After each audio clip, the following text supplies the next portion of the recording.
Great to see everybody. I'll go by here quick. We've even got a new person here. Great to see you, Tank. Great to see you, Tolemykus, Charles Latora, Chrispy, Galactic, Brian R. Smith, Eric Goebel. You said that you were just popping in super quick to say hello. Hope your day goes well. Harro, Bosma, you won't be typing out or anything like that. You're listening on the car. Great to see you as well. So anyways, I'm going to start off, hold on here. I'm going to present the screen, do the narrative thingamajig. If I can get it on there. Please let me know what you guys have been up to this past week and whatnot. All right, so good. You guys can see this. Like I said, I want to go over what, well, we'll see how much we can get through. I did manage to record last night the war summary for June 9th to the 15th, 1916. So I'll be putting that on for the after hours show there right at this. Oh, good. Great to see you, Hissy Cat, and great to see you, Meandering Mike. So here we go. We'll, like I said, go through the narrative and we'll see how much I can get through here. Live stream fact checker, none that I'm aware of. Mind you, that was 2 weeks ago since last week. As you know, we had the special live stream with Paul Hederer, which hopefully I certainly do want to talk about. Big Bertha bingo. I checked your cards and I did pop in the points. So that way hopefully we'll see it. And that was the Battle of Beho. That was in German East Africa with General Smuts, if you remember. And it was that... oh, darn it. I can't remember the guy's name. He was, well, obviously not that famous because I can't remember his name. A famous hunter and explorer that had been, was leading a column of British troops and was killed during that thing. And then Leto Vorbeck actually sent a letter of condolence to them about it. So I've got Jeremy with me here to give us the next battle. Brian R. Smith says, still clipping. Oh, wow. The Eastern Front struggling with organizing the counters in a way that works. Yeah, I don't know if he's going to be some help, I think. But if you watch maybe some of Jezza 1's stuff, he's been doing some amazing things. And he may have some ideas. I can see like his tables off to the sides. He's doing things like he's got the core sheets out and all that stuff. Celestat, thank you, Tankrate. That's the person. Yes, excellent. So here's the points that we have so far, and I think this is the third last one. I'll have to take a look, but remember, I wanted to end this round around basically the start of the Battle of the Somme, which is just on the 1st of July. So we're getting awfully close here. But mind you, Tolemykus 2 weeks ago there, I think you were the one that just skyrocketed up there. So you're pretty darn close. And remember, you for new people that are in here, when we do start the trivia, who or what am I in World War I, you just even get a point for just popping in a guess. So even if it's incorrect or not, you'll still get a point. So that's where a lot of people have got their stuff. I didn't do a pinup gal and guy of the week. I just didn't focus on it, to be honest with you.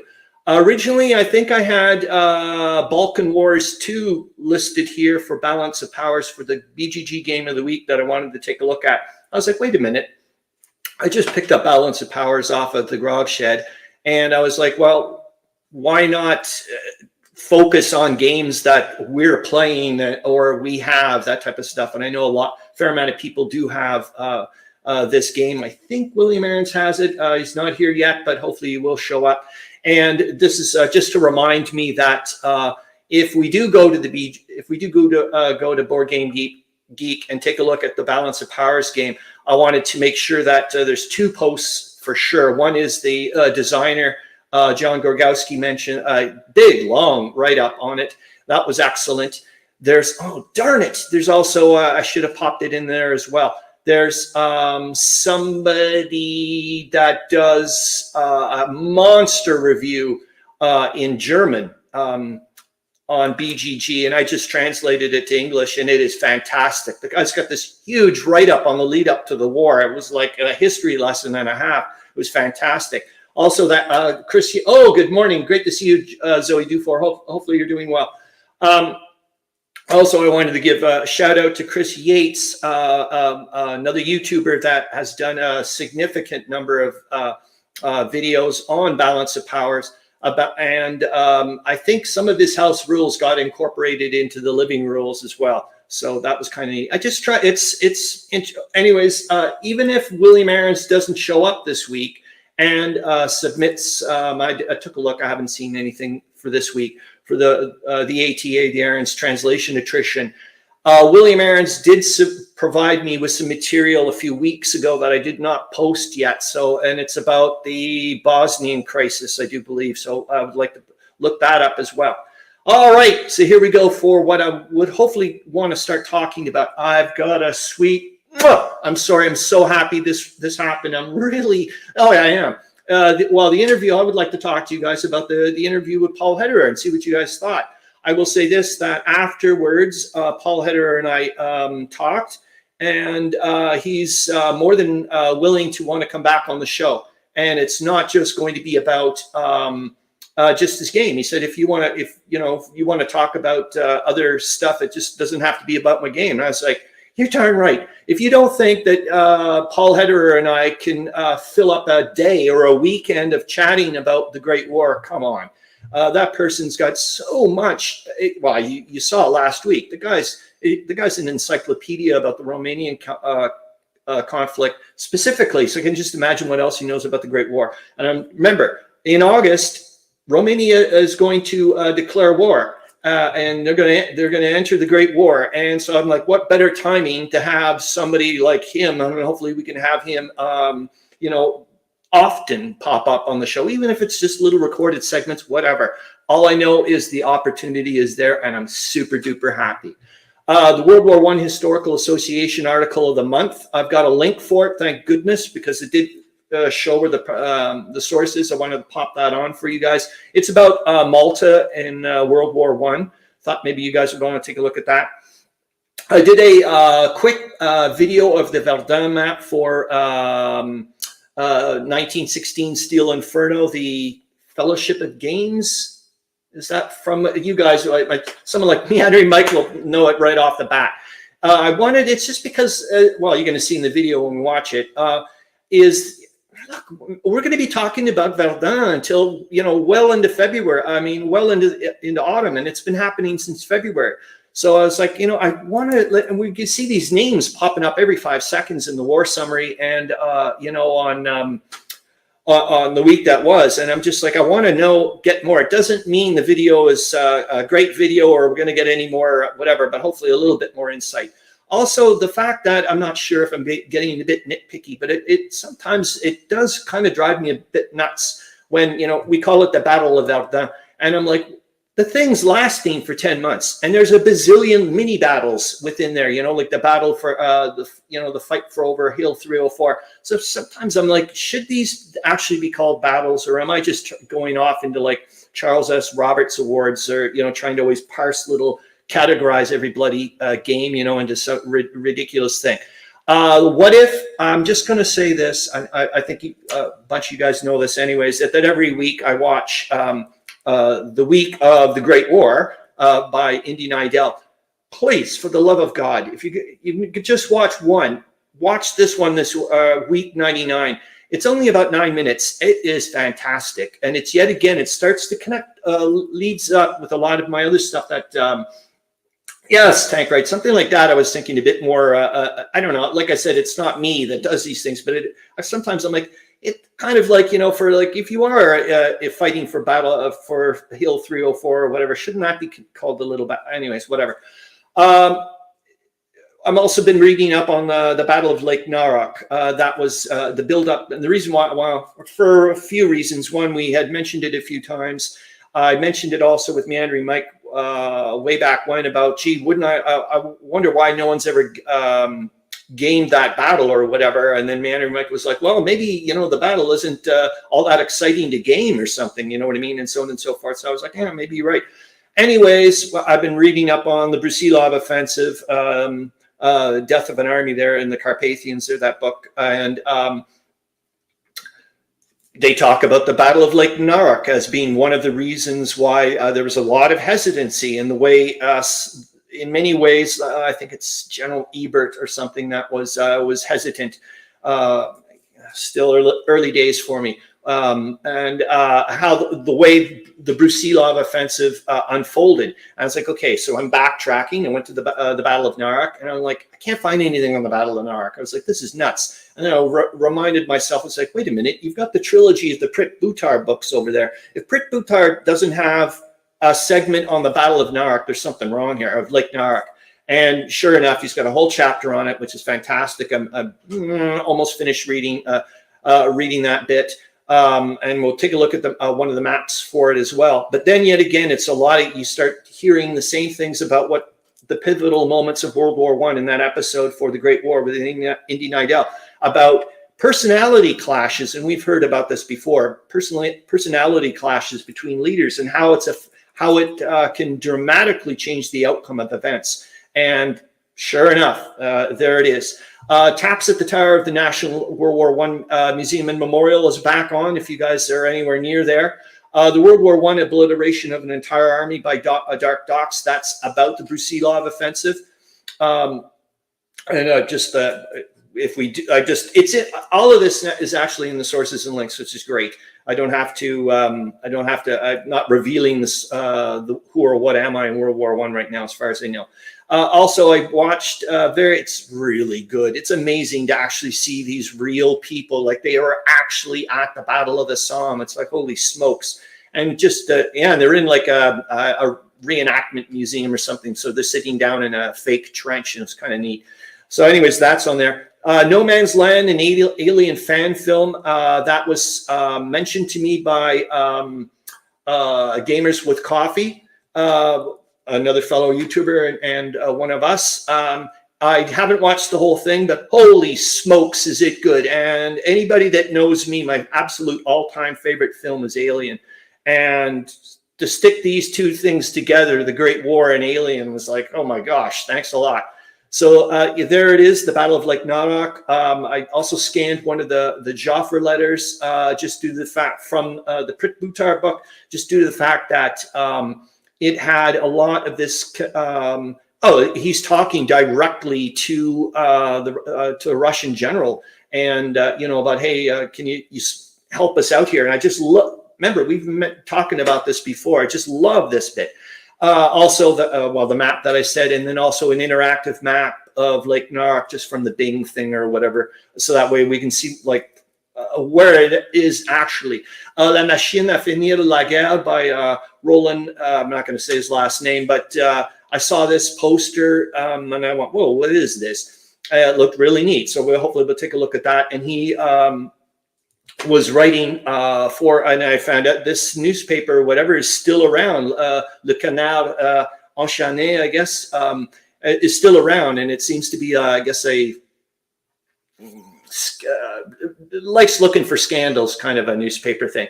Also, the fire and movement rules for from Decision Games that gets incorporated for World War I things. It's a World War II rule system, but they've used it for World War I.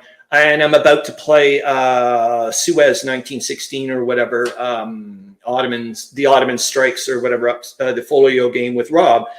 And I'm going, so, obviously I'm going to reread the rules. And then I was like thinking about it, and I'm like, what the heck is, maybe you guys don't agree with me, but I was like, what the heck?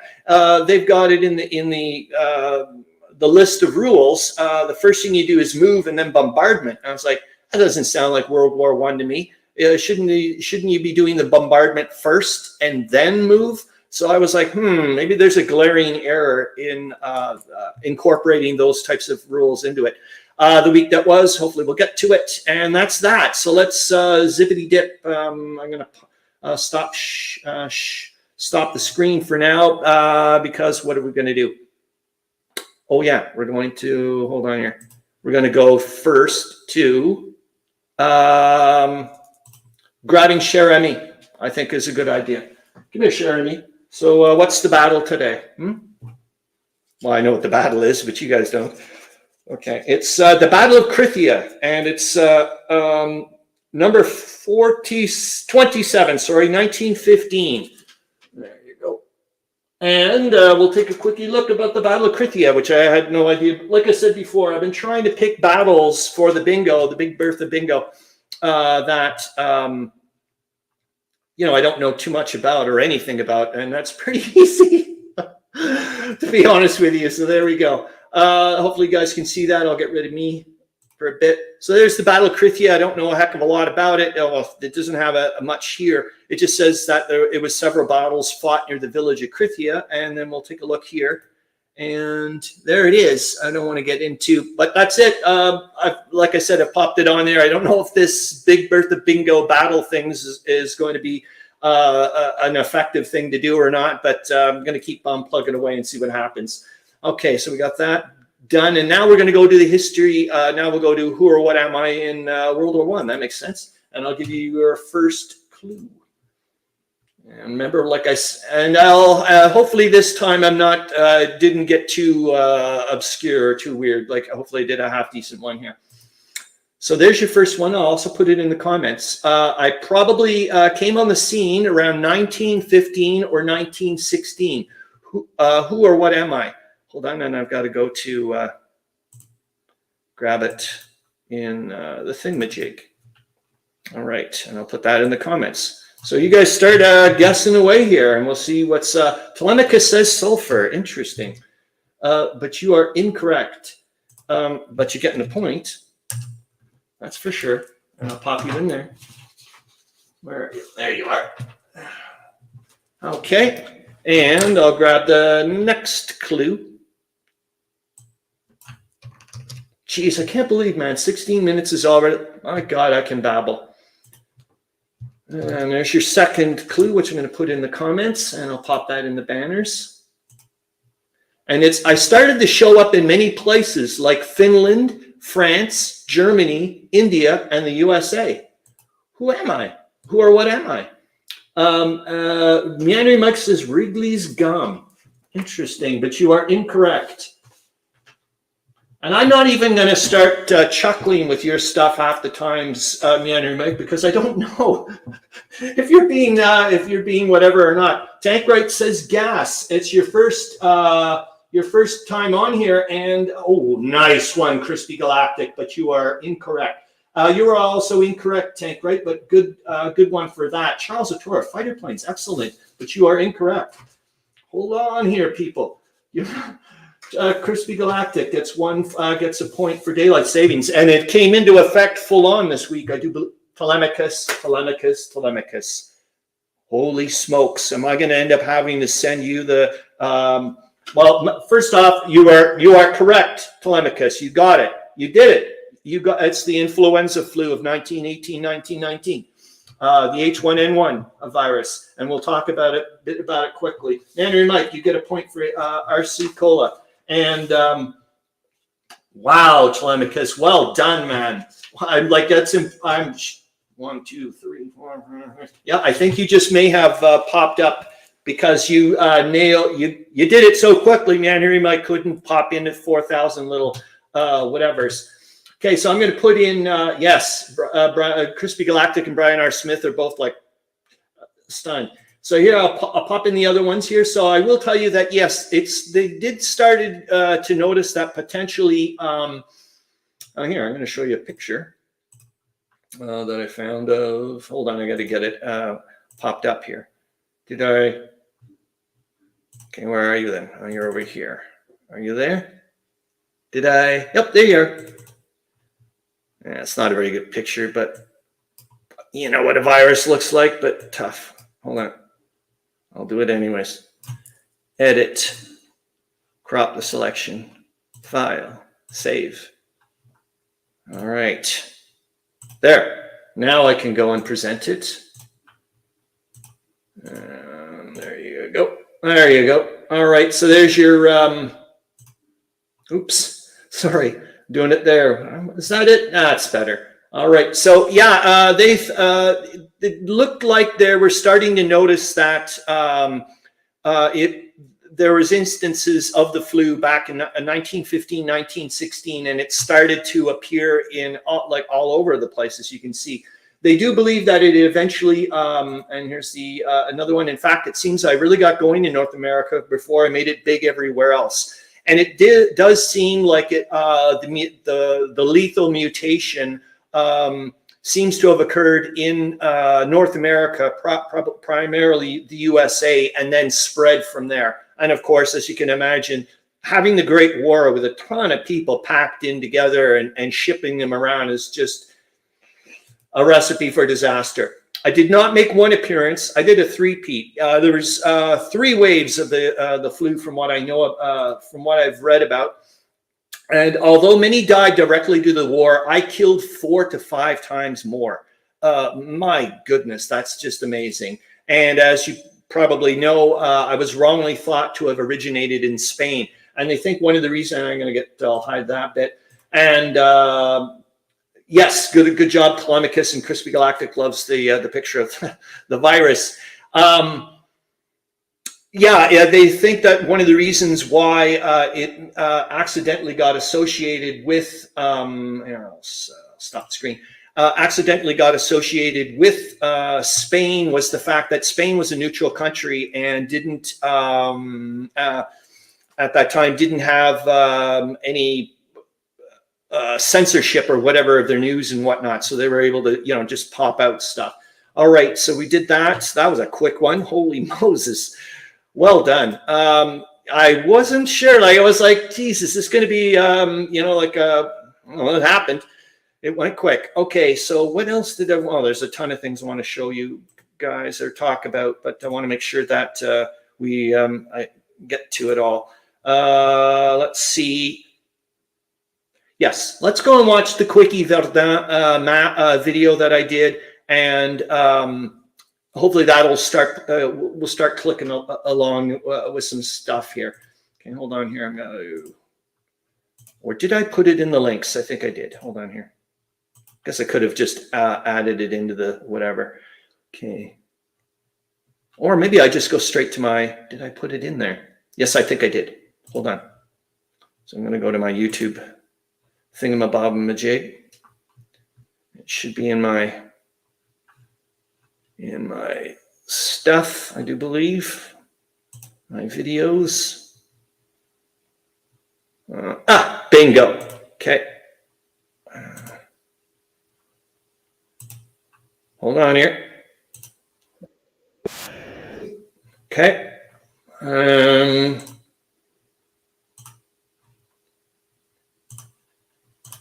Okay, you guys can see that. Excellent. I'll get rid of me. And well, you guys should hopefully hear this, I hope. Again, I'm sorry if there's a lot of glare with the light out overhead. And this is a map, but we'll see what we can do. I'm just trying to get some context, and it's just we've been going over this area for so long, and we're going to be doing it all the way until October, for crying out loud. So let's take a good old look, and I'm not going to, I'm just going to, go over and see what I see, and you guys can take a look at what you see what you see. So there's Verdun, and there's the Meuse, as we can see. Just trying to figure out what the heck is, where are things? And those are forts that I don't think the Germans are anywhere near yet. We're going to go up towards Fort Vaux in a minute. It's so neat to see where it is now. So I'm just going nice and slow. Hopefully you guys can see this super good. So there's Fort Vaux. That just got taken, I think. This blew me away. Dieppe. I don't know if you can see this. Like I said, I'll look at it later. And there's Douaumont, which got taken, I think, very early on. Oh my God, I've been looking for this for ages. I did a video before this. So now I see that it's not Douaumont farm, but obviously the farm has got to be around there somewhere. Oh, fantastic. I was like, where the hell is this Douaumont farm? I keep hearing about it every 5 seconds. And so there it is, eh? Unless, I doubt it. So anyways, well, like I said, I'll let you guys look at your own stuff or figure out Malcour. I think we've heard about that place. Well, Code 321, Hill 321. I've heard of that enough times.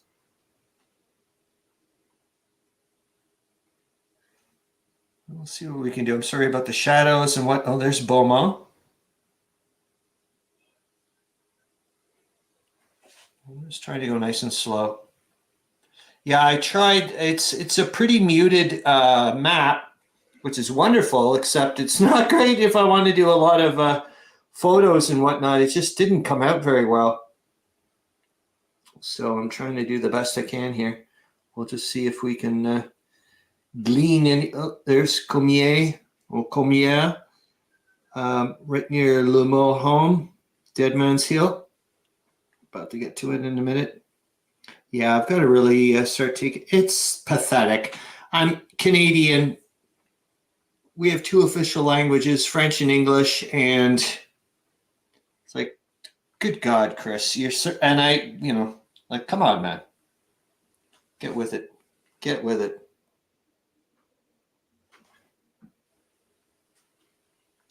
I will freak me out is seeing how far away Avalcor is. Look where it is, man. Way the hell over here. And we keep hearing about it in the news. There's Maupassant. I think we've heard about that enough times. Right over here. Like I said, I'll take a look and see if this, it's probably not the best whatever, but it's probably better than the other ones that I've done. But if somebody, there's the muse. If we can find, somebody can help us out finding better map for the entire area of Verdun, do it, because let's start getting some things into context here, man. All right, that's it. All right, hold on here. I'm going to point. There we go. Good. I hope that worked. Yes, Brian R. Smith. I'm not sure if that's the exact wording, like if it's Verdun 1916 Steel Inferno, if that's the way it goes. But I think it's by Fellowship of Simulations or something. Darn it, Meandering Mike, if you're around, still there, please let us know because you're really good at this stuff. Okay, so I've showed you that, which I really wanted to go over a bit. Like I was mentioning about a lot, like all this stuff is in the sources and links. So that, like the No Man's Land alien fan film. I don't have. Oh, I just thank you, Meandering Mike. Yeah, I don't want to waste time just showing you like 3-second clip of things that because of copyright, whatever. Like I said, it's there in the sources and links. But my God, when you talk about a fan film, it's like it's high production quality. I was like, you're just like, what? Like just absolutely shocked. Let me see here. I did want to, yeah, let's go to, well, I do want to certainly do discuss the Balance of Powers BGG game for sure. But I want to also bring up for the Brusilov thing, like quickly go to the Battle of Lake Narak. Let's see how I'm going to do this here. Hold on here. Which one is the Narak? There you go. No, actually, I need to show it in my the MS Paint because I wanted to show you something. Maybe you guys are not going to like it, but we'll see. Hold on. I got to snag it first. Now, so this is a scan from the Butar book. Hold on here. You guys can see that. Good. And I'm going to get rid of me. So this is, I know it's huge. Don't worry. I'll make it small in a minute. So this is a scan of the, from the third book, Russia's Last Gasp by Prit Butar. And I just wanted to take a look and try to figure out the scale and so on and so forth. So he's got it there. And then I also like I said, to put it into context for Der Weltkrieg and whatnot. So here, from here to here is 60 kilometers. I just grabbed this thing over here. So it's 3 Der Weltkrieg hexes, as you can see there. Hopefully you guys can see that. Not too bad. I'll go back. I'll go zoom it in. But here's the neat thing. This is MS Paint. I get razzed about it at work all the time because I still use it for actual work related stuff. But if you pop on the grid lines, as you can see here, I went and measured the lines from here to using the squares. And each square, for example, is about 238 meters, which I think is pretty neat to be able to do. So I'm just saying, if you guys ever wanted to use something like, thank you, Meandering Mike, designer Walt Vijovsky. Anyway, so here you go. I just thought maybe if you guys also wanted to use MS Paint to do some interesting little things like that, it's there. But it's also neat to see this map and read about. I mean, like you can see on the left-hand side, here's the German troops. They're all divisions. And then you look over here and there's corps left, right, and center here for the Russians. But it's yet again, I mean, what do you mean by corps? And, you know, and so on and so forth, like how much, you know, how much are they to full strength and whatnot. So it's been a fun little thing. I also, yet again, now I can show you some of this. I'll read it off a little bit, but this is about, yet again, what I was mentioning about the chit chat that a lot of people have, you know, especially with the Allies after they were saying, you know, if one of us gets attacked, we all mount an attack to try to, you know, to help each other out. So here we go. I'm going to present the screen. I'll read it out. Chrispy Galactic says the grid overlay is cool. Yes, it's a great little thing to have. Yep, this is it. All right. And you guys can see that. I think I can pop me in here. It's not too bad. Goody. So here is the letter that Joffre was writing off to the Russians. I ask our allies to take the necessary measures to put strong pressure on the enemy in order to prevent him from transferring units from other fronts and to deprive him of his freedom of maneuver, to notify us immediately if any units disappear from their fronts, and in anticipation of the development that is now probable with German operations on our front, and on the basis of the decisions reached at Chantilly, I ask that the Russian army immediately start preparations to attack. I am aware that you insisted on the thorough and comprehensive training that is necessary when attacking heavily fortified positions, as well as the requirement for extensive material resources and large forces to implement and develop the attack. However, as concentration of these resources and troops will inevitably require considerable time, it is necessary to commence appropriate training urgently so as not to give the enemy the opportunity to exhaust the French army. Please advise me as soon as possible of General Alexiev's intentions in this regard. Hold on, I'm going to get rid of this thing which you can't see. And where he suggests the attacks will fall. And is there one more? No, that's just the cover of the book. The neat thing is that where you can see there, it's like, can you hurry up? And the Russians were in no way prepared to mount the attack for the Battle of Lake Narak, but they went with it anyways. They didn't have enough ammunition. Their troops weren't up to snuff yet, and so on and so forth. And they took a beating, really bad. And like I said, this had an impact later on with the Brusilov offensive and how that came about. The Russian morale was monstrously low at that point, and a lot of the generals were like, look, we can't get into this, we can't do another freaking attack. And that was what the Brusilov offensive was for. It was another time where the Allies were like, because they're getting hammered by, as you know, the Battle of BERTHA and whatnot. And also, remember, the Austrians have been putting a push on the Italians at that point too. And so that they were like, come on, you got to do something. And that was where the Brusilov offensive started to kick in. And when I was saying about the Indian Idol thing, I didn't realize, we'll get to it hopefully with the week that was, is, well, Fort Vaux falls this week, I think. We'll find out. And they're threatening the Souville fort. And I didn't realize, but Indian Idol mentions it. He's like, they do not know how flippin' close the Germans came to taking Verdun. It's not funny. They were really close. Yet again, personality clashes and so on and so forth caused delays, which allowed the French to reconstitute that area, and the Germans don't get it. And look what happens. It's just like, oh, it's just amazing to see these types of things develop. Charles Latora says, thumbs up, please.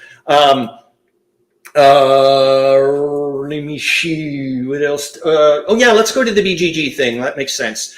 Hold on here. I got to, and then we can go to the. We can start talking a bit about the balance of powers, especially for you, for some of you that have played it. or know about it. It would be wonderful. Okay, hold on here. I'm going to present the screen here. 30. Oh my God, 34 minutes. Jeepers jumping. I swear to God, guys, I could chat or babble, I guess, forever.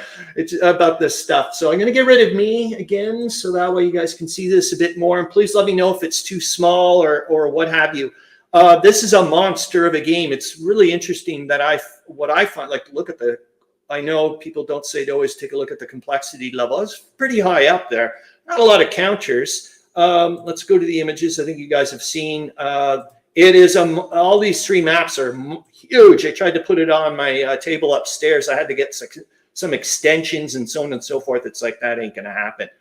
But yeah, as you can see, it's pretty neat. But I want to get to the, like I said, the shout out. Let's go to the video so I can just very quickly show you. So here's Chris Yates, and I strongly suggest, or I recommend, if you want to watch some good, interesting material on balance. He does a lot of stuff anyways, Chris Yates, but I want to give a shout out to this person. And let's go to the forums. And it's the very first one. I think it's way back, number 3. I mean, look how much stuff. There's 3 pages of stuff here. Yes, the strategic options. I'm not going to read this, obviously. But look at this. John Gorgowski goes on and on about it, which I thought was just fantastic. He also at one point, darn it, I don't know if I'll find it. Nope, it's not that. There was, he's got a book list somewhere. Let's see if I can find it, which I thought was just great. Sources, that's it. So as you know, we're all of us are writing the books, and there you go. He's got a ton of books listed here. Darn it. I also mentioned that I was going to, so anyways, there it is. If you guys want to pop on here. And like I said, if I can find that review, it is spectacular. Oh, I know, of course, go to the reviews, Chris. And it's this one. Yep. So all I did was hit the translation button, and look at this. This is all, it's not even, he's not even talking about the game yet, for goodness sakes. This is all just lead up, all this background information about the war. He doesn't start talking about the war until here, I think. It's like, it's just spectacular. I was like, holy moly, man, that's impressive. All right, so we've done that. Well, quickly talked about the balance of powers, I guess. Hold on here. I'm going to go back to my narrative to make sure we're not going all over the, well, we are going all over the place as per usual with me.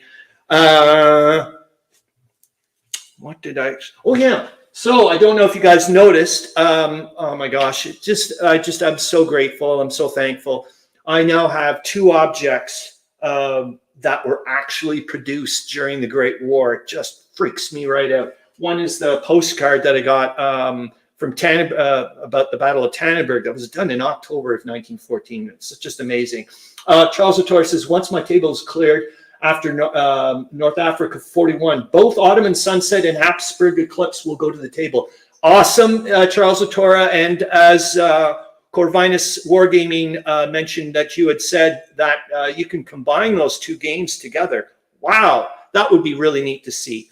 So yeah, I would really, yeah, I hope you get to pop those onto the table rather quickly. Anyways, so a fellow YouTuber sends me this this book, and I popped it in today's World War I image of the day. So this is by Wardrobe Plays World War II. Absolutely amazed. This was actually printed in April. This was actually printed in 1918. Before the war had ended, so that this just knocks me off. I'm just amazed. It's fantastic, like an actual real. Oh, it's really, really neat. So yeah, I'm like so happy. The book I was going to actually talk about today, and I'm sure a lot of you guys have read it. I have not read it yet, but when the Grog Shed was over a couple of weeks ago, when we did our trades, and he was wandering around my house and looking at the books, he saw this book and said, "Oh, that's a fantastic book." He's like, as soon as I started reading the preface, he was like, I could barely put it down. I've not read it yet, but I was well, I was going to bring this up today, but then yesterday that thing came in from Wardrobe Plays World War II. I was like, well, I'm not going to like it jumps the queue for sure.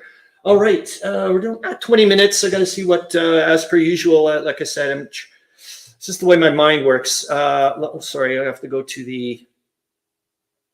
Let's go to the William Arends translation, the ATA, so we don't I don't mess that, and then maybe we'll go to the week that was and kind of lead into the after hours show. All right, hold on here. There we go, and you guys can see that. I mean, we can put me together. Nope, sorry, I keep doing it the wrong way. So here we go. Like I said, this was William Arends giving me this a couple of weeks ago. It was after after we had done the live stream. I was like, oh, darn it. And I was going to do a thing, and then the Paul Hederer thing popped up and so on and so forth. Anyways, here we go. Berlin's latest news, the 27th of May, 1916. So you can see how long ago this was. Germany takes 200 prisoners in the fight for Fort Douaumont. Discord in Paris, Basel, 27th of May. The French press in the dispatch dated the May 24th, 1916, stated that the French were attempting to force their way into Fort Douaumont and were greeted with an enthusiastic response that has kept the fort in German hands since the 26th of February. The press of Premier Briand has lied about this. They joyfully reported on the 25th of May that their counterattack had gotten to that place, after which the French papers on May 26th had to report that the fort had to be given up again. The press censor overseeing this naturally gave this report special attention so that the public would not break out in complaints and laments. A report in a Lyon newspaper has told about the premier and the war minister being confronted by representatives of the National Assembly during a council of war about the situation on the front. The editors of the French newspapers also observed the public anxiety. Persons were complaining of the vast sacrifices of French lives and whether the attacks made were successful. The report stated that the best division the French army had been needlessly bloodied along the front at Douaumont. A further report states that the Central Powers had continual success on the Tyrol front as well, that the strongest efforts of the Allied powers has been without success. Germany and its allies have the power everywhere to prevail in the field. Berlin's latest news, 31st of May, 1916, a new determination of Gray and McOlson over the Bosnian crisis of 1909. Oh boy, I want to find out more and more about this, I'll tell you that much. London, 30th of May. The Foreign Service has made the following statement. The German government holds the blame through the office of the Reichs Chancellor rather than the British government about the way that the Bosnian crisis has been handled in 1909, and it is desirable to set forth the facts of the matter. Austria-Hungary had created the conditions by the stroke of a pen concerning the change of international status through the arbitrary incorporation of Bosnia-Herzegovina. Great Britain had protested that ongoing declaration and further wanted to make clear that position in discussions with other powers. This understanding could have an effect on the German refutation of their blame for the war. The article goes further back to a crisis over Bosnia-Herzegovina in 1909 involving Germany and Austria-Hungary, as well as Great Britain and Russia, and how those misunderstandings had led to the present war. The reason that war did not occur in 1909 was that the parties accepted the actual situation of the various powers. The 1914 crisis led to war because Germany and Austria-Hungary insisted that the independence of Serbia must end. All right, and I'm going to stop the screen. So that I'm glad I got to do the William Arends translation. That's well, let's see it. And yet again, we'll lead a little bit back to the balance of powers thing when I was looking it up. Is there's multiple scenarios, and it seems like there's even one at the very beginning where you roll dice to see if things are going to go historical or ahistorical, which was kind of neat. So I just did a couple of them at the beginning where it's like, okay, you start there's the assassination. What does Austria do about it? And you roll. And then how does Germany react to that? And then it's almost like a choose your own adventure thing. And I guess you could start the war from there. I thought that was pretty cool. All right, so we did that. What am I missing? Probably tons, but I want to get to the week that was. Yeah, let's do that now, and then I'll see what other things are in there. There we go. All right, let me get to the top. All right, the week that was for June 9th to June 15th, 1916. British capture Island on Lake Victoria. Continued fighting at Kondoa-Irangi in German East Africa. Allied War Council meets in London. The Italian counteroffensive in Trentino begins, bringing some progress. Russians capture the bridgehead at not going to try. North of Lutsk and cross the Stripa. Russians take 500 more prisoners through Brusilov's attacks. I was actually this week going to do, it was going to be Who or What Am I in World War I was going to be prisoners, just because of the sheer volume you're going to see. It's just crazy. German attacks on Hill 304 in Verdun are repulsed. June 10th, German artillery very active in Ypres. Russians take Dubno. Austro-Germans retire from the Stripa. Heavy fighting along the entire Galicia front. Russians continue taking prisoners with another 3,500 reported. Charles Latora says, then Schutztruppe. Cool. Further Italian progress in Trentino. French occupy the Greek island of Thasos in the North Aegean. Unflippin', I'm sorry, I'm editorializing again. Unflippin' believable what the Allies are doing to Greece. I am just shocked. Declaring martial law in certain areas and taking over the rail lines and just doing whatever the hell they want. I'm just amazed. Turks sink 3 British munition barges on the Tigris. Garrison of Mecca surrenders to Sharif. I think it was this week that, or last week, where it's this week big time, June 10th, I do believe, was where the Arab revolt starts really kicking into high gear. Compulsory service passed in New Zealand. The Italian ministry resigns, and I have a bunch of stars there because I know there's some footnotes and I wanted to go look them up. I haven't looked them up yet. June 11th, skirmishes at Katia. Turks bomb El Kantara, Egypt. Russians repulse Turks at Platina, west of Trebizond. Russians reach the suburbs of Cernovitz. Russians repel the attacks near Vinsk and Vilna. Russians are checked at Lutsk and lose ground on the Stripa with 7,000 Russian prisoners taken. German attacks west of Fort Vaux and at Thielmo Farm are repulsed. Germans continue heavy bombardment of Ypres.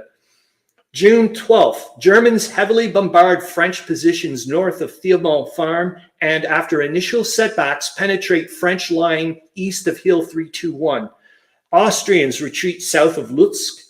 Zaletsky Bukovina taken by the Russians. Italian advance on Asiago Plateau and in the Lagarina Valley. British column under Sir P. Sykes, I think he's part of the Sykes-Picot agreement, dude, enters Kerman, southern Persia.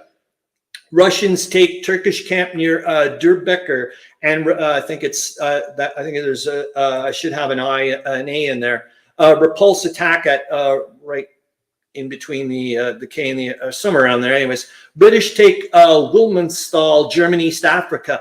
Belgians take Katiga, German East Africa. Italian destroyers raid along the Istrian Peninsula at Parenzo. Riots in Greece. I wonder why.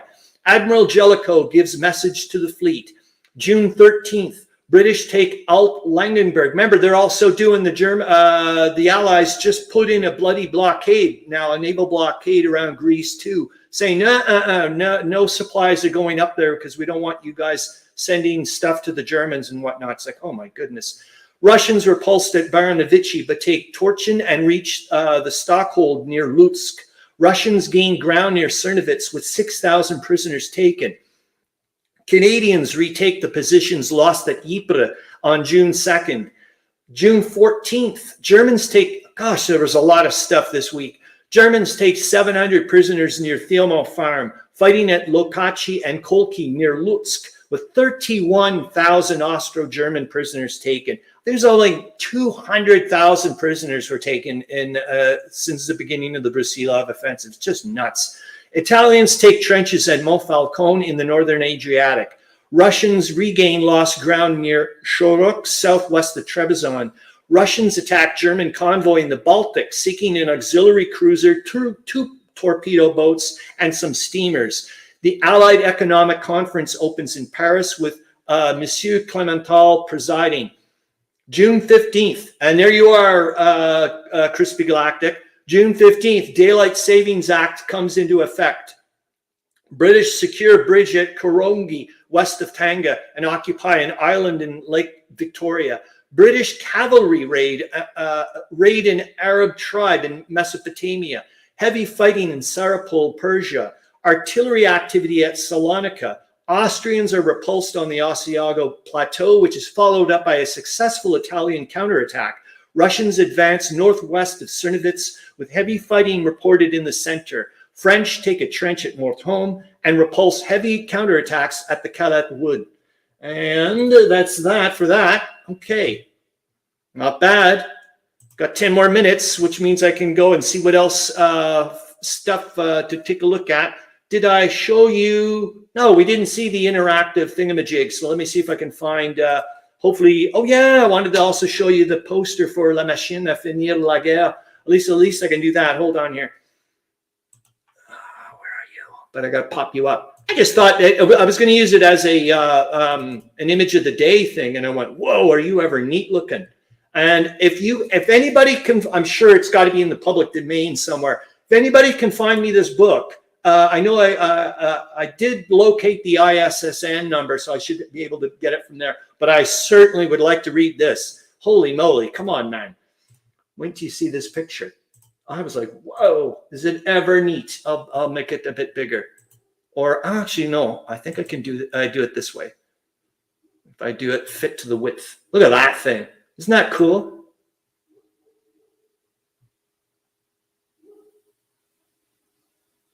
That just, I was like, whoa. Anyways, yeah, I was like, I want to find out more about that. So I've got in the sources and links. So if anybody can find me that book or like a link to it, I would love to read it. Okay, so we did that. Oh yeah, by the way, that Dear Mabel book is in public domain. I've got it in the sources and links if you want to take a look at the book that Wardrobe Plays World War II gave me. Chrispy Galactus is what? I did, yeah, let's do it. I wanted to, I'm going to pop it on quickly here, is, this is the Western Front Association. Yep, let's do that. So they've, as you know, they're great. Get rid of me, I think, make it, yep. So this is just essentially this one. Meandering Mike says, looks like a World War I interpretation of Wells' War of the Worlds. Yeah, that's an interesting idea. It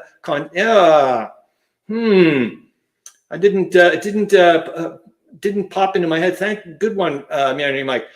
Just that they've really up the ante, or they've really upped their game there with the trench mapper. And so I know they'll give you a taste if you're not a member. That's how I got suckered in to becoming a member. Let you have like a little bit of time with the trench mapper, and after that they're like, yeah, that's it. It's like you're just getting addicted. So anyways, it goes through here. I strongly, it doesn't cost you very much money to become a member of the Western Front Association. And they send you all kinds of nice stuff and whatnot. I get a magazine. I get several magazines a year and whatnot. So anyways, I wanted to show you that. Like I said, it's in the sources and links. Stop the screen again. I'll take a look and see if there's, what else did I wanted to? Well, okay, we did the, you know what? We're not too bad this time, or at least I'm not too bad this time. I'm still going all over the place, but, so yeah, please let me know, guys, what you think about the fact that in the rules for the fire and movement system that they have, remember, you can get it on the e-rules at the Decision Games website. You can get all the rules free. Is that they have they have the movement, then the bombardment, and then you would do your normal leg combat, or your normal combat. And I was just like, I don't know. It doesn't, to me, it doesn't make sense, but I don't know if it would screw up if I did the bombardment first and then the movement. But to me, that just seems like a bit more realistic of what World War I from what I know about it. Anyways, I did have it yet again in the sources and links. This I've mentioned it several times, and it's in a regular sources and links every week. Is the Great War podcast by Wesley Livesay. He's got a huge playlist on the Brusilov offensive. I just finished listening to episode 4 last night, and he's one of the suggestions he has for the books is the Brusilov offensive by Timothy C. Dowling. I've got it in the sources and links, like I said. Wesley Livesay is really starting to collect good, and yet again with the talking about a lot of the personality clashes between generals and whatnot, and so on and so forth, and how things, get affected. You know what? We're down to 5 minutes. I think we're not too bad. I'm pretty darn close. Going to go to the after hours show because I'm trying to see if anything else that I've mentioned here. No, I think we're doing pretty darn good. No, I don't need to show you anything else. Like I said, they're in the sources and links. It would just be like spending time just to pop it up for 3 seconds and go, oh, I can't show you anymore because of the copyright stuff. Yeah, I think that's it, really. Oh, no, we could show you. Hold on. I want you to just quickly see if I can find it. Yes. There we go. It's this one. And this is the gosh, my mind is the article about the Malta in World War I, and that's from the Western Front World War I Historical Association, which is a great it costs you next to nothing to be part of that group as well. So there you go. There's Malta in World War I, and this is where they got the article from. Like I said, I've gotten the sources and links if you want to take a look there. And there you go. Which I guess a lot of people, I didn't know, but they were like, oh, everybody always associates Malta with World War II kind of thing, and it's like, what? Maybe I had a big whatever in World War I. Oh my gosh. I'm getting ready for the after hours thing, so you guys can't see here. Man, your Mike's after hours show sounds like going after dark. There we go. But clothing is not optional. It is mandatory. That's for bloody sure. I can tell you that much. And speak of the little devil, Jezza 1 just popped 45 minutes ago. I just got a notification because I'm getting ready for the show. Is that he's posted another video, Der Weltkrieg, Eastern Front World War I special, the first year of the war. Oh boy. That's going to be, he's just cranking them out. Okay, hold on here. Let me see if I can get to the playlist and get it ready. Yeah, like I said, we got 2 minutes left. As you know, I'm going to vanish, and I'm just going to turn into Mr. Text like you guys, and that's how I'm going to communicate with you. So this will be the last time I talk to you voice-wise. Hope this hour went well. It seemed awfully rambly to me. But like I said, I will end this off saying I'm really happy to find out that Paul Hederer is going to come back on our show. And it sounds like a multiple repeat offender. That would be fantastic. Like I said, I'm just thinking about all the topics that can be brought up. And oh my goodness, he must know. I'm excited as hell. That's going to be really neat. Zoe Dufour says super quick hour. Oh, wow. Well, if you want, you can stick around for another 40 minutes and listen to me going on and on. Yes, Meandering Mike says Rambly is fine. So says in Mr. Meandering. There he is. Chrispy Galactic says great stream, great news about Paul. I know, it is amazing. I was really, really happy to hear that. I think that's about it, really. But Brian R. Smith says another hour. Thank you, sir, for sure. I mean, this is the whole cake thing. That's it. Yeah, I'm just going to go off. I hope you guys have a wonderful remainder of your weekend. Great week after this. Well, I have to stick around, obviously, for the 40 minutes there. I can't just let wander away. I mean, I'm going to be doing taking a look at the comments. Is after this, believe it or not, guess what I'm going to go pick up, Charles Latora. Speak of the devil, and you just put a little thumb in a thing there, is because I was just going to mention to you. I got a notification from the Ottawa Public Library that a copy of Lawrence Arabia DVD that I put on hold is available for me. So I'm going to go and pick it up after this, after we do the after hours. And yet again, I'll try to figure out some way of doing a sneaky little private thing that you, me, and Mike can go and watch it together or something, because you had suggested that. We'll figure out something. I don't think I can do it through YouTube or whatever. Oh my God, I don't want to talk about that. But we'll figure out. We'll go through Zoom or something like that. Zoe Dufour says, Paul was wonderful to listen to. Very well spoken. You know it. That person is, God, did we ever score? That's the way to look at it. We scored. All right, I'm going to present the screen. I'm about to hit the mute button on my microphone. Like I said, I hope you guys have a fantastic week. Thank you so much yet again. And off I go. I'm about to present the thingamabobamajig. Okay, you're in. And where are you? All right, that's the wrong one. No, or is it? Hold on here. Let's go to the full playlist. Where's oh, there you are. Thank God, I was having a heart attack. I'm like, wait, for the first time. I did it. I'm like, no. Oh my God, that would have been hell. All right, so you can see it. And like I said, now I'm just going to go and hit the turn off my microphone so you won't hear from me anymore. Great time, guys. See you later. And some details of the fighting. German reinforcements from the trenches north of the Pripyat tried to stay the rush, and many Germans are among the prisoners taken. At several points, the Russian cavalry led the attack after the artillery had done its work. In one such case, the Cossacks took 2 guns and much artillery ammunition. The spoils includes 30 cylinders of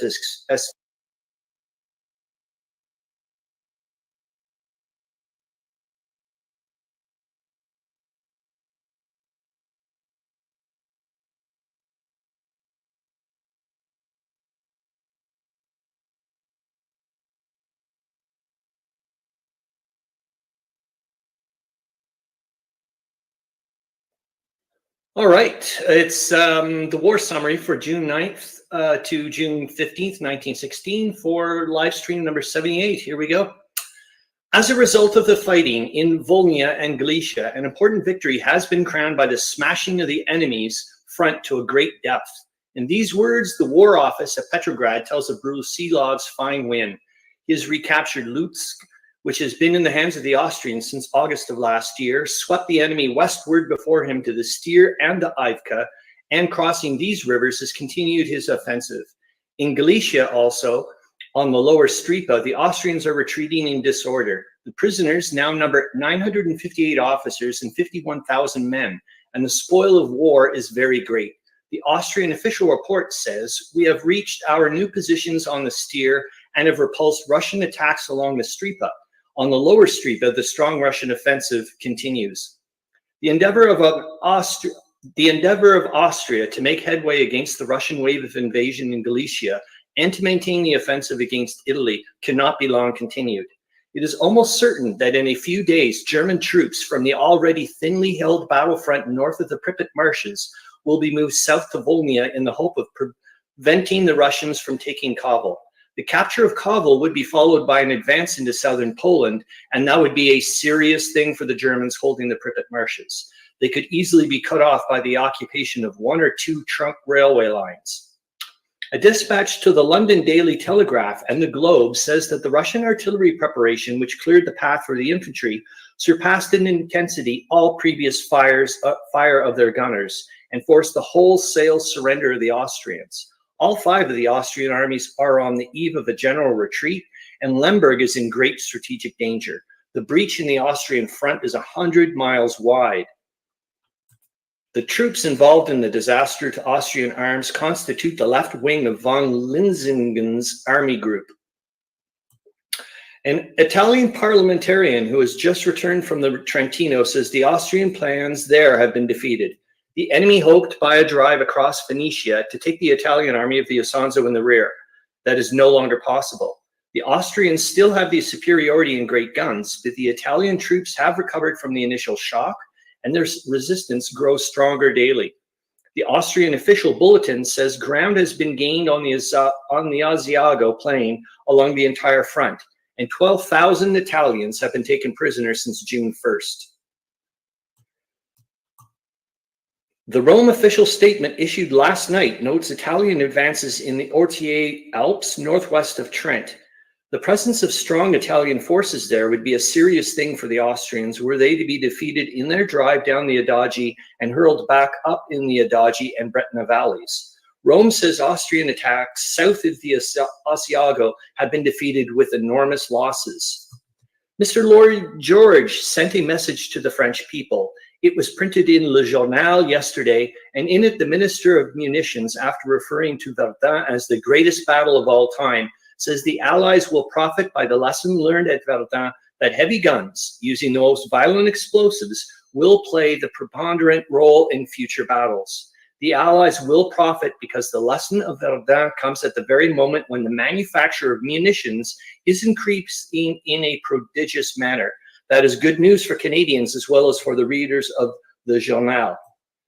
The Paris Midnight Report tells of German attacks to the west and east of the Thiamont farm, which were repulsed by barrage and machine gun fire. The farm occupies the valley between the ridges of Douaumont and Vaux, and the Germans must cross its shelterless surface before they can tackle the ridges of Fronteterre and de Souville. At Hooge, a British official report says the situation is unchanged. There were no infantry actions on this part of the front yesterday, but the guns on both sides continue an intermittent bombardment day and night. Between the Vimy Ridge and La Bassée Canal, there has been much mining activity with the advantage rather in favor of the British. The general admission that the huge battle cruiser Lutzow and the small armored cruiser Rostock were sunk in the North Sea battle proves once more how little the enemy's official statements can be relied upon. The German Admiralty stated on Saturday that no German naval units were lost except those mentioned in the official communication, namely the battleships Pommern, the cruisers Wiesbaden and Frohlenlob, and some destroyers. Since that line statement was issued, the Germans have officially admitted the sinking of the Lutzow, the Elbing, and the Rostock. British officers state that the Hindenburg, Germans' greatest dreadnought, was also sunk, and in confirmation states that caps of German sailors with the word Hindenburg on them were found floating on the surface after the action. The battlecruiser Sedlitz is also reported in dispatches from Copenhagen as having sunk while being towed back to port. Taking merely the acknowledged losses and totaling up the battleships and battlecruisers of Germany and Britain as matters now stand, leaving out the Audacious, the British dreadnought believed to have sunk off the Irish coast, but the loss which was not admitted by the Admiralty, the totals are for Britain 34 dreadnought battleships, 7 battlecruisers, and 31 pre-dreadnought battleships. For Germany, it would be 19 dreadnought battleships, 4 battlecruisers, and 19 pre-dreadnought battleships. This is the best possible showing for the enemy. If the Hindenburg and Sedlitz are gone, the disproportion is all the greater. The mere presentation of the figures indicates how hopeless the German chances are of challenging British naval power. In all other classes, armored cruisers, light cruisers, and destroyers, Germany is completely out of the running. Next time her fleet puts to sea, it will have to do without scouts, save for a few small cruisers. But what will the German fleet gain to put to sea during the war? The option of the British seamen who fought at the Skagerrak is that their tag is over and the Germans have had enough. The capture of 1,143 Austrian officers and 64,714 men, the recovery of almost 4,000 square miles of fertile Volhynian soil, and the taking of the fortified town of Lutsk, all in the space of 5 days, proves that Brusilov, the new Russian general who succeeded Ivanov as chief of the Russian southwestern armies, is a first-rate fighting man. He has, of course, had the advantage of a most efficient artillery preparation, which blew the Austrian entanglements, trenches, and earthworks into such a chaos that the bewildered occupants surrendered in thousands when the Russian infantry charged. The Petrograd official report issued last night gave for the first time some details of the fighting. German reinforcements from the trenches north of the Pripyat tried to stay the rush, and many Germans are among the prisoners taken. At several points, the Russian cavalry led the attack after the artillery had done its work. In one such case, the Cossacks took 2 guns and much artillery ammunition.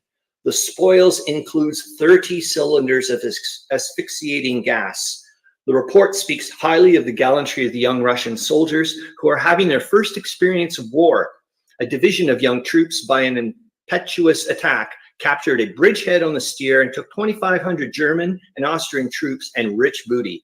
In Galicia, the Russian armies have crossed the Stripa and have reached the Zlata Lipa at Polk. They are too near Lemberg once more for the comfort of the Austrian garrison. Will the offensive be continued? That depends largely upon the reserves of ammunition and especially of high explosive projectiles behind the Russian front. It was undoubtedly begun to help the Italians by drawing to the east troops that would otherwise have been used in the Trentino. That end has been served in a marked degree, for Austria must add at once hundreds of thousands of men to her armies in Volhynia and Galicia if she does not want to see them overwhelmed. Brusilov's attack has shown that the Austrian power of resistance is far less than that had been estimated. If his munitions are ample, he is very likely to follow up his splendid success by an advance to the line of the Bug River. The reoccupation of Kovel would endanger the Germanic grip of the greater part of southern Poland, as well as western Volhynia. Nothing can save the Austrians from a complete rout except an insufficiency of Russian high explosive shell. The Germans in Kovno and the Kurland are trying to relieve the pressure upon the Austrian army south of the Pripyat marshes by the inauguration of a vigorous offensive. A Petrograd dispatch says that after a heavy bombardment to the north and south of the Smorgon, in the region east of Vilna, where the Russians some time ago drove the Germans back several miles, the enemy attacked in strong force, but all his attempts to reach the Russian trenches were repulsed. The German aircraft are very active, this way of diversion and to lessen the confidence of the Russian civilian population. German attacks north of Verdun were confined yesterday to the west side of the Meuse. 4 were launched against Hill 304, 2 of them aided by liquid fire, but all failed completely. On the right bank of the river, there was a heavy bombardment in the region south of the Thiaumont farm and in the Chapitre wood, but no infantry attacks took place. No further progress was made in the Calette wood, where the Germans got a footing on Thursday night in a French advanced trench. General Nivelle clearly intends to dispute the German advance along the Douaumont and Vaux ridges foot by foot instead of withdrawing to the Souville lines. Apologize for that. Someone knocked at the door and I was like, what in the world's going on here? So I went and checked, but it was just someone dropped some stuff off here. German attacks north of Verdun were confined. Oh, I already did that one. Sorry. The operations in the Trentino are still proceeding on a large scale, and the Austrians are making some headway near the Asiago Plains. Vienna reports the capture of 2 mountain positions to the north of the plains and of 28 officers, 550 men, and 5 machine guns. The advance is now so slow, however, that before the Austrians reach Bassano, the whole Italian army will be there ready to receive them. That the enemy understands what is happening behind the Italian front is shown by the bombardment of the railway stations at Schio and Pioveni, where reinforcements detrain. The Italian reports indicate that the Austrian losses during recent advances have been very great, and that the Italian retirements are now made very slowly after bayonet fighting to prepared positions. The Austrian artillery is still too much for the Italians, but the Austrian infantry is getting a lot of punishment. The operations in Armenia proceed slowly. The Russian report successes in the Black Sea coastal region to the west of Trebizond. Nothing transpires as to the steps being taken to effect a junction on the Tigris front between the army of Sir Percy Lake and that of Grand Duke Nicholas. The floods in the river are subsiding, and by the end of June, the numerous light gunboats at Sir Percy's disposal should be able to once more force a way upriver towards Baghdad. The best that Berlin can do is answer to the specific statement that the Warspite, Princess Royal, and Birmingham ships that the German Admiralty reported sunk in the Battle of the Skagerrak are all safe in port, is to put the blame for the false reports on British prisoners. It is said these prisoners made a written declaration that they are certain that they saw the sinking of the vessels. This makes everything all right. The lie was not really a lie, according to this ingenious explanation, but merely the acceptance of the statements of some British sailors who are put up to prevent the Berlin officials from being accused by the German people of wholesale lying, not only in returning their own losses falsely by placing them too low, but in grossly exaggerating those of the British.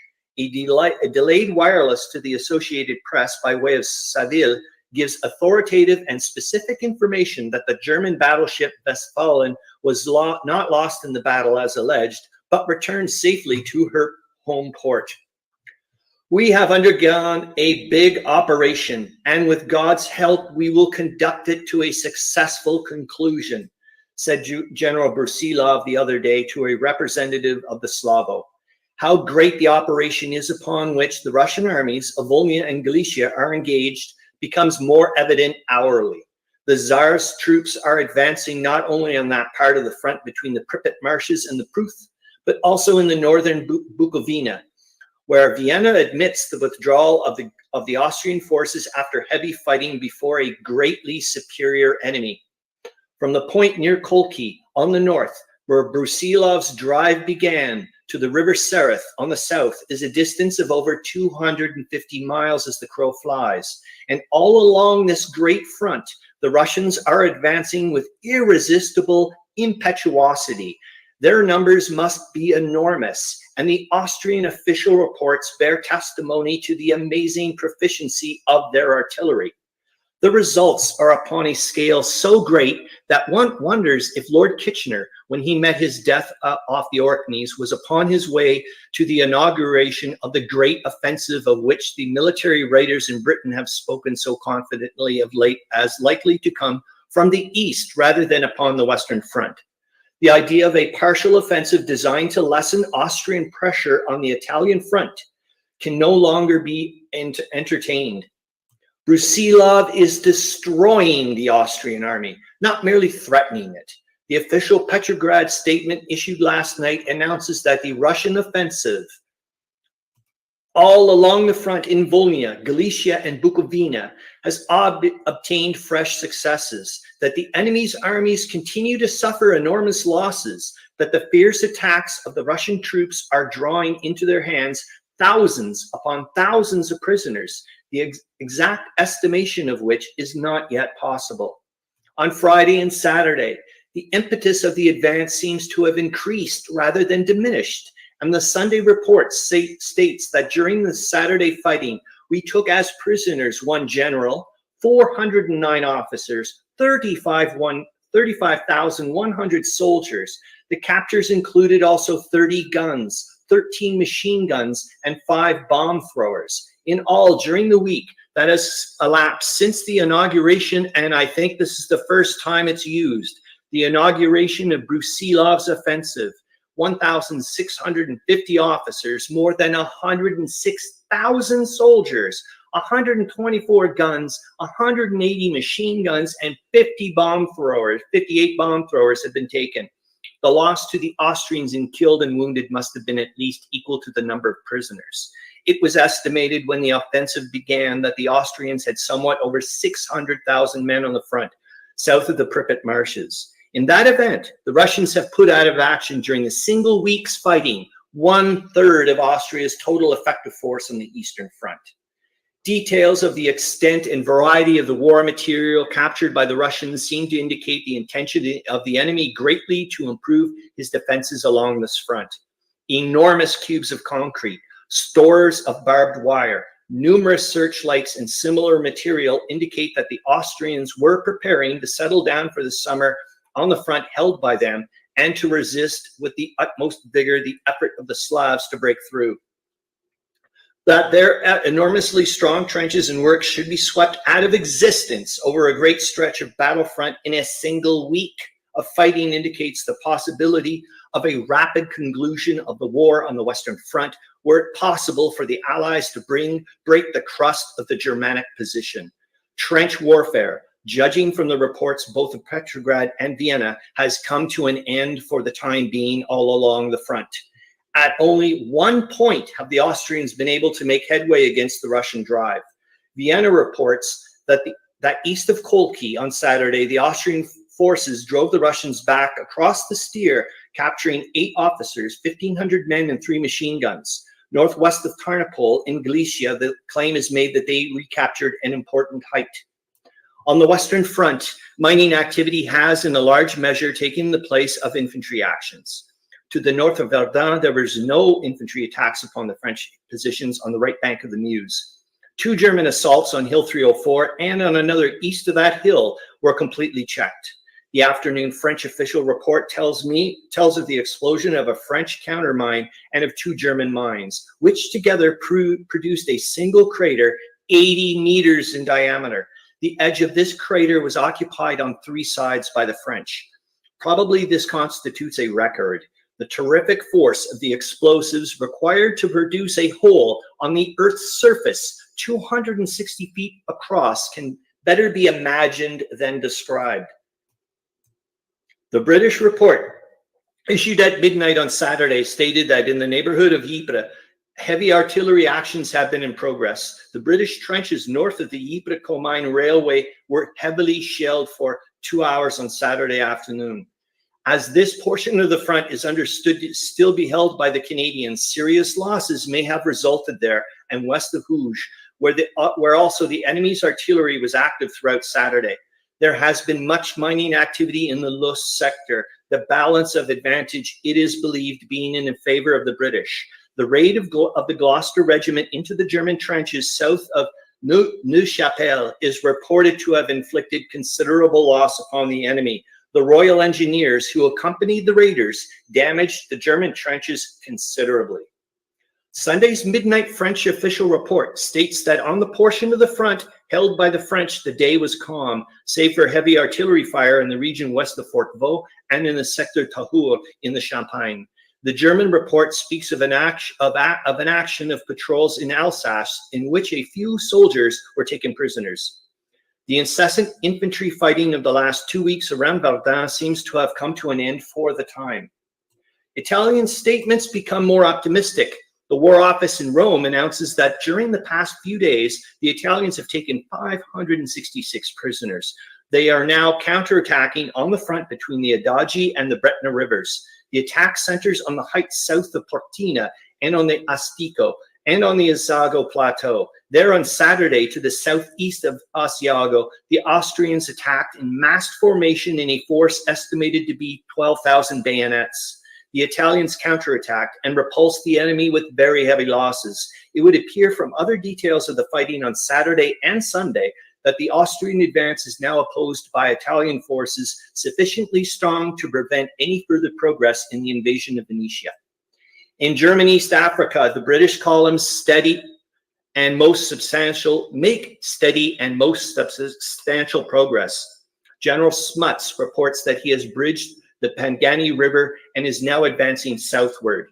2 columns advancing from the Rhodesian border are also making progress. One of them, under Colonel Murray, occupied Bismarckburg on Thursday last. The Tanga Railway in the northern part of the territory will soon be almost entirely in British hands. The German columns are retiring steadily in the direction of the Central Railway, where it is clearly the intention to make a final stand. Germany's admitted losses up to the end of May in killed, wounded, and missing are 2,924,586 men, of whom 734,412 were killed. I think that's about 1 in 5.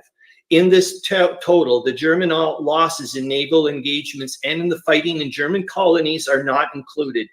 The May list alone, which may embrace some of the fighting on the Verdun front, although not at all during that month, because the German lists are far from up to date, shows the fearful total of 102,507 casualties, the dead numbering 22,441. The monthly lists from now on will be very much heavier totals than during the period of relative inactivity preceding the attack on Verdun. The Russian drive across Volhynia and Galicia continues unchecked, save to the north of Bukaz on the lower Strypa.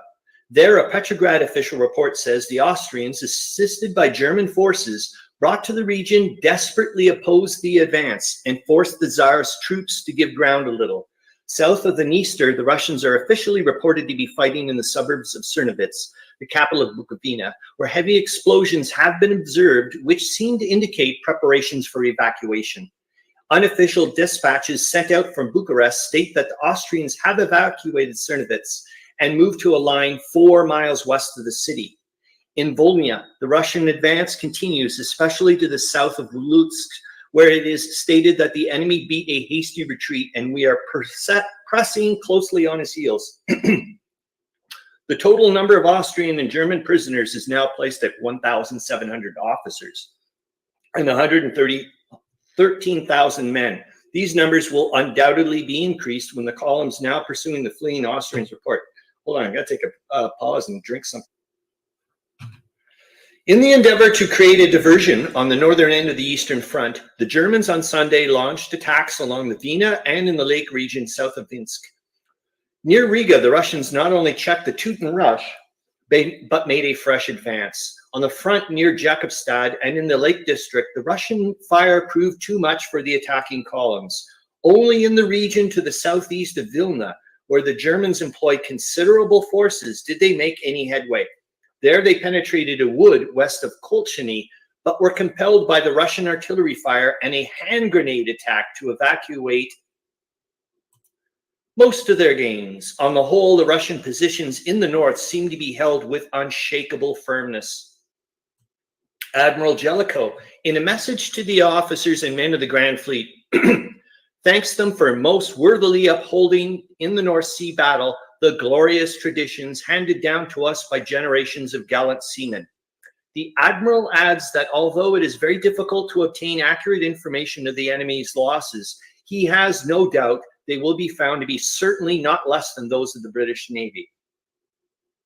A few days ago, it was reported by the Berlin correspondent of a New York paper that the German General Staff, after having set July 21st as the date on which Verdun was to pass into the hands of the Crown Prince's army, had shortened the time to July 1st because of the fall of Fort Vaux at a period earlier than had been anticipated.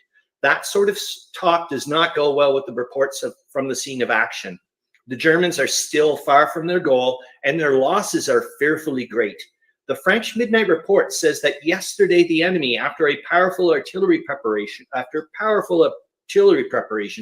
made various successive attacks against the French positions north of the Thiaumont Works. Notwithstanding the employment of large forces and the violence of their assault, says the report, our barrage and infantry fire stopped the Germans in every effort, inflicting on them very important losses.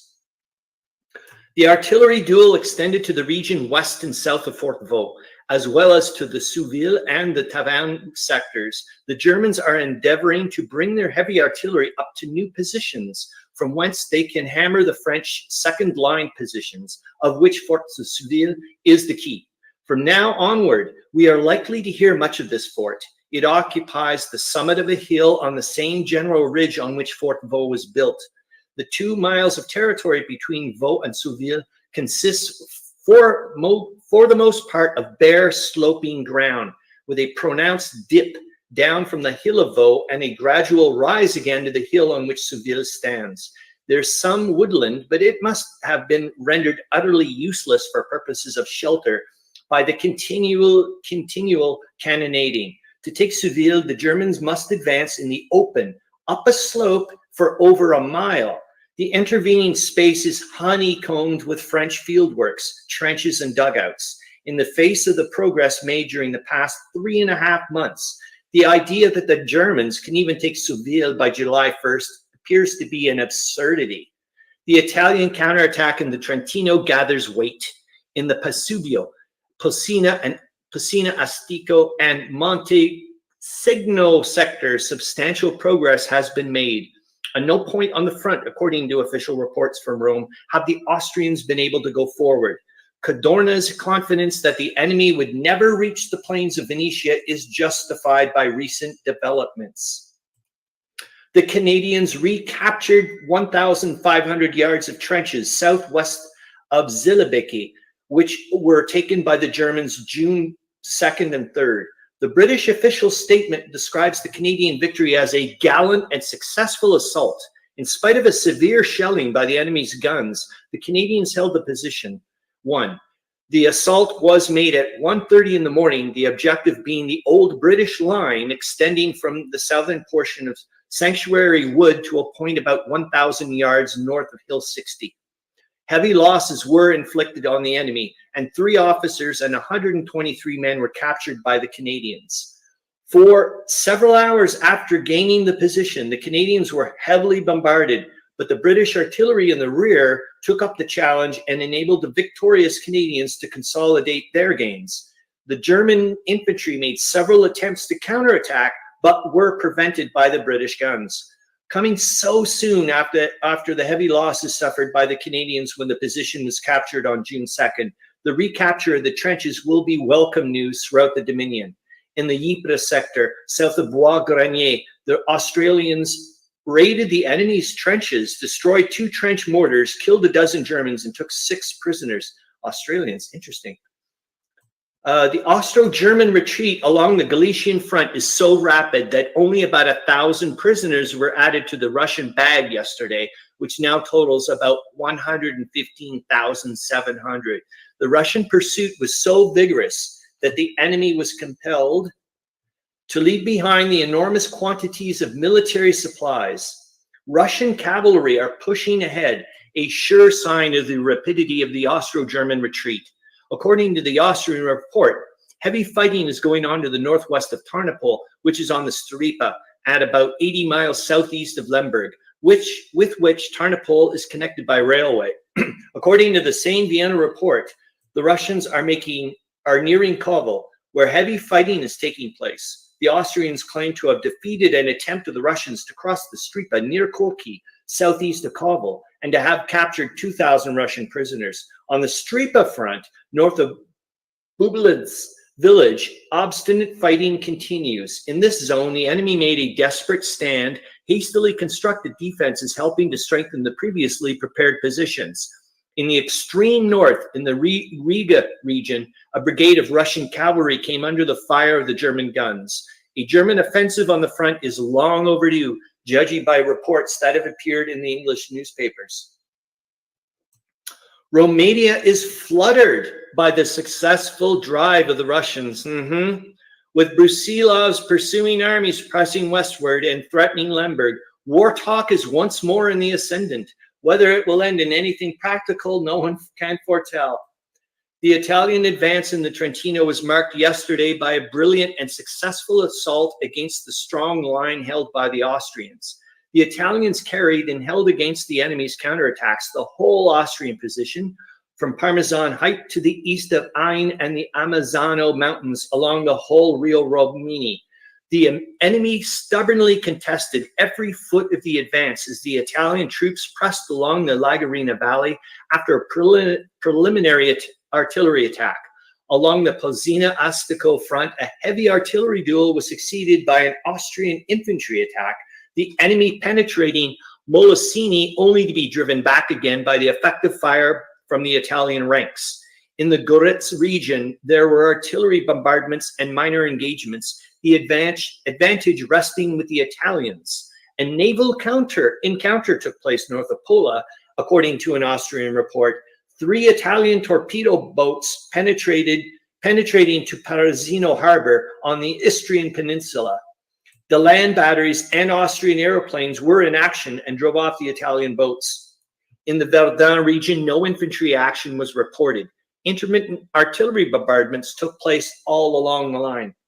Germany's failure at Verdun is attributed in well-informed circles to divided military councils. It is reported that there are Eastern and Western strategists in the German military councils who press their conflicting views on the supreme warlord.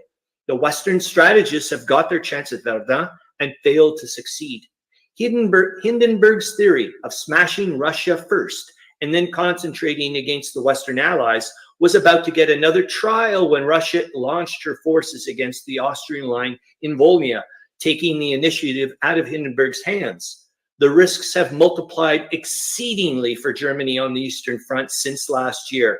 Her immediate ambition, the occupation of Petrograd, is no longer a sporting chance. For Germany, an early decision of more vital concern than to the Allies. When Germany strikes on the Eastern Front, it will probably prove to be in the north, in the neighborhood of Riga and Vinsk.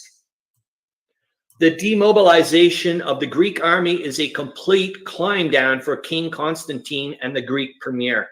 The effective blockade of the Greek ports soon brought these wily pro-Germans to time. No supplies will be allowed to reach the enemy through Greece. Take a break here. Under heavy shell fire, the Canadians in front of Zielebeke are holding firmly to the ground won by them on Tuesday. There were no infantry actions yesterday. Frederick Palmer tells the story of the Canadian rush in a downpour of rain at 1:30 on Tuesday morning, by which Observatory Ridge and Mount Sorel were taken. The troops engaged are delighted with the way the artillery supported them. The German positions have been subjected to a destructive fire from the Canadian and British guns during the past 10 days, which prevented the enemy from fortifying the ground won on June 2nd and now recovered. The Germans captured numbered 3 officers and 158 men. One of the captured officers paid tribute to the increased power of the British artillery. The Russian advance in Volhynia, Galicia, and Bukovina continues. Cernovitz still holds out, but railway communications with the north have been cut, and the fall of the city is momentarily expected. South of the Dniester, the army of Brusilov is headed towards Kolomia, an important railway center through which the Hungarian and Galician railway systems make a connection across the Carpathians. The Austrians are still retreating rapidly, and it is reported from Petrograd that at no point on the front have they yet received appreciable reinforcements. On Tuesday, 20 officers and about 6,000 men were captured. The total during the drive is now 1,780 officers and almost 120,000 men. The spoil of war is very great, including not only cannon and machine guns, but such things as stores of rails for the construction of field railways. Not content with breaking the enemy's battlefront south of the Pripyat marshes, the Russians, making use of the railways from Minsk to Brest-Litovsk, are from Rovno to Vilna, which come together at Baronovichi, north of the marshes, have concentrated much heavy artillery to the east of that important railway center and are making vigorous endeavors to drive the enemy out of the town. The German official report says that the Russians, after violent artillery preparation, attacked 7 times in mass formation and were beaten back with very heavy losses. The official Austrian report features the bombardment by the Russians with their heaviest artillery of the Austro-German lines. The attack on Baronovichi is dictated by transport necessities and will not be lightly abandoned by the Russians. When the Germans took up their winter positions on the Eastern Front, it was seen that by the occupation of the Baronovichi junction that they had broken the Russian railway system in 2 and rendered it necessary for troops and supplies en route from Rovno to points north of the junction or from Minsk to points south to make a detour behind the fronts hundreds of miles in length.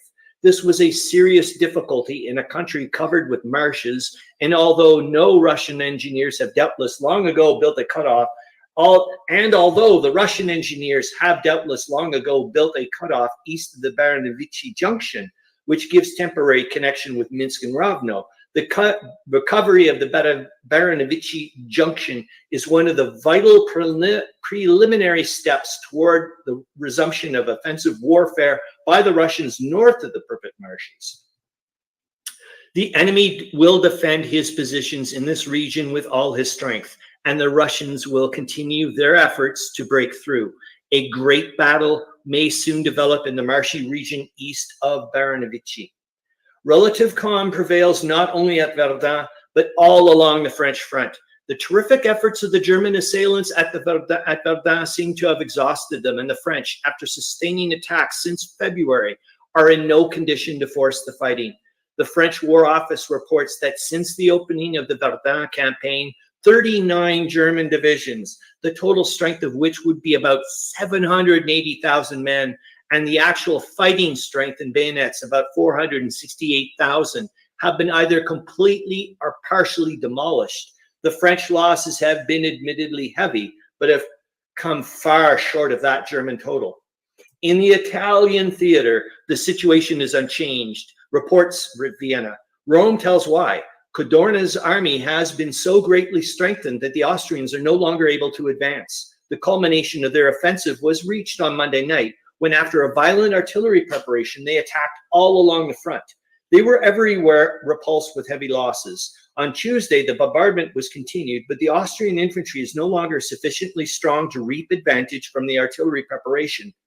From Geneva, which, however, is not a very reliable news center, comes the statement that the Russians captured at Dubno an Austrian general who was recently appointed governor of that part of Venetia, overrun during the Austrian invasion. This, if this is true, indicates that the Austrians are stripping the Italian front of troops sent east to make a stand against Brusilov's army. It appears that the fresh, vigorous young men in the Austrian army was assigned the warfare in the Alps, while the elderly reservists were kept on the Russian front. That may in part explain why the Austrians are still surrendering in thousands there. Germany no longer rules the Rus in the Baltic. Of the Swedish coast to the southwest of Stockholm, a naval engagement took place on Tuesday night that resulted in the sinking of the German cruiser auxiliary König von Sachsen, a destroyer, and 12 merchantmen under convoy.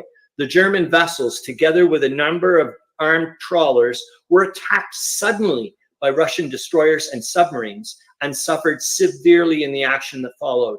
A trawler has reached the Swedish port of Nyköping with 150 survivors. The König von Sachsen was reported there to have sunk with all hands.